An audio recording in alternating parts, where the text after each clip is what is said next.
வணக்கம் மக்களே, இந்த வீடியோவில் என்ன பார்க்க போறோம்னா இபிஎஸ் 95 திட்டம் பென்ஷன் பயனாளிகளுக்கு ஒரு 7500 மற்றும் 50000 போனஸ்.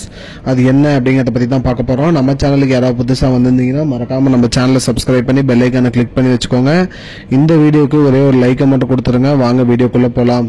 இது வந்து பார்ட் 1 வீடியோ. இந்த வீடியோல என்னென்ன பார்க்க போறோம் அப்படிங்கறத பத்தி தான் பார்க்க போறோம். அதாவது இபிஎஸ் 95 திட்டத்துல ஒரு 7500 ரூபாய் பென்ஷன் பெறவங்களுக்கு வந்து பாத்தீங்கன்னா 50000 ரூபாய் போனஸ்.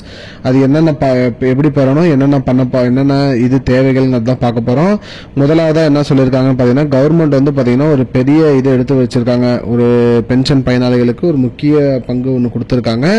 இரண்டாவதா என்ன சொல்லிருக்காங்க அப்படின்னு பாத்தீங்கன்னா, பென்ஷன் தொகையை வந்து உயர்த்தணும் அப்படின்னு சொல்லியிருக்காங்க. அதாவது பென்ஷன் பயனாளிகளோட பென்ஷன் தொகையை உயர்த்தணும் அப்படின்னு சொல்லியிருக்காங்க. மூணாவதா வந்து பாத்தீங்கன்னா எலிஜிபிலிட்டி, அதாவது பாத்தீங்கன்னா 50000 ரூபாய் போனஸ் பெறதுக்கு உங்களுக்கு என்ன, நீங்க எப்படி எலிஜிபிள் அப்படிங்கறத பத்தி சொல்லியிருக்காங்க.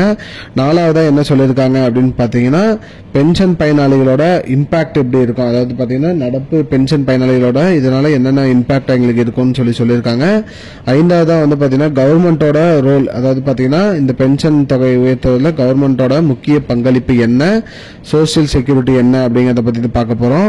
ஆறாவதா வந்து பாத்தீங்கன்னா பினான்சியல் பிளானிங் ஃபார் ஃபியூச்சர், அதாவது பாத்தீங்கன்னா பினான்சியலா எப்படி, அதாவது வர்த்தக ரீதியா எப்படி சப்போர்ட் பண்றது ஃபியூச்சருக்காக அப்படின்னு சொல்லி அதை பத்தி பார்க்க போறோம். ஏழாவதா வந்து பாத்தீங்கன்னா இபிஎஸ் 95 பென்ஷன் தொகை உயர்த்ததுனால எஃப்ஏக்யூல என்னென்ன மாற்றங்கள் ஏற்படும் அப்படிங்கறத பத்தி தான் பார்க்க போறோம்.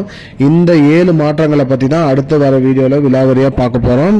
அதனால மக்களே மறக்காம நம்ம பார்ட் 2 வீடியோக்கு வெயிட் பண்ணுங்க மக்களே. இதுதான் மக்களே இப்போதைக்கு வந்த முக்கியமான பயனுள்ள தகவல். இது போன்ற பயனுள்ள தகவலை தெரிஞ்சுக்கொள்ள நம்முடைய சேனலை மறக்காம சப்ஸ்கிரைப் பண்ணி வச்சுக்கோங்க. இந்த வீடியோவை உங்க ஃப்ரெண்ட்ஸ் அனைவருக்குமே ஷேர் பண்ணிடுங்க. நன்றி மக்களே. I don't understand your jokes, man. Because it's not a joke.